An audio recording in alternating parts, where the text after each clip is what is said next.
Then, from about 600 to 800 million years ago, multi-celled organisms appear. You get fungi, fish, you get plants, reptiles, and of course, you get the dinosaurs. And occasionally, there are disasters. 65 million years ago, an asteroid landed on the Yucatan Peninsula, creating conditions equivalent to those of a nuclear war. Terrible news for the dinosaurs as they were wiped out, but great news for our mammalian ancestors who flourished in the niches left empty by the dinosaurs. And we, human beings, are part of that creative evolutionary pulse that began 65 million years ago with the landing of an asteroid. Humans appeared about 200,000 years ago, and we believe we count as a threshold in this great story. Let me explain you why. We've seen that DNA, it learns in a sense that it accumulates information, but is so slow. DNA accumulates information through random errors that just some of which just happened to work. Nonetheless, DNA had actually generated a faster way of learning. It had produced organisms with brains, and those organisms can learn in real time. They can accumulate information, they can learn. The sad thing is when they die, the information dies with them. Now, what makes humans different is human language. We're blessed with a language, a system of communication so powerful and so precise that we can share what we've learned with such precision that it can accumulate in the collective memory.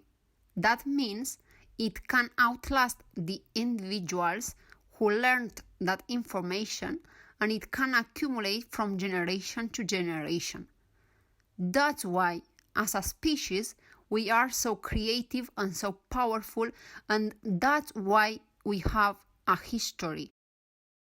We can call this ability collective learning. It's what makes us different. We can see the work in the earliest stages of human history.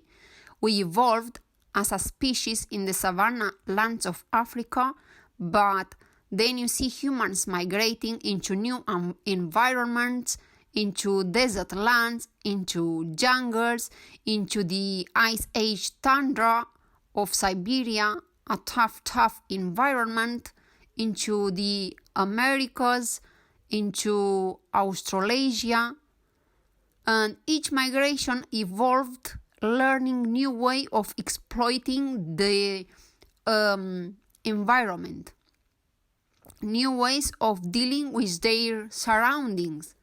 Then, 10,000 years ago, exploiting a sudden change in global climates, with the end of the last ice age, humans learned to farm. Farming was an energy bonanza, and exploiting that energy, human populations multiplied. Societies got larger, denser, and more interconnected. Then, from about 500 years ago, humans began to link up globally through shipping, through trains, telegraph, the internet, until now. We seem to form a single global brain of almost 7 billion individuals, and that brain is learning at warp speed. In the last 200 years, we've stumbled on another energy bonanza in fossil fuels. So, fossil fuels, together with collective learning, can explain the staggering complexity we see around us. So, here we are, back at the convention center. We've been on a journey, a return journey, 13.7 billion years.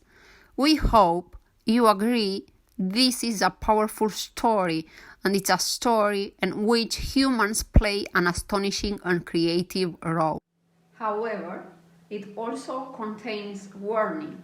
Collective learning is a very, very powerful tool, and it's not clear that we humans are in charge of it. We are burning fossil fuels at such a rate that we seem to be undermining the Goldilocks conditions that make it possible for human civilizations to flourish over the last 10,000 years. So, big history can show us the nature of our complexity and the fragility and the dangers that face us and the power of collective learning.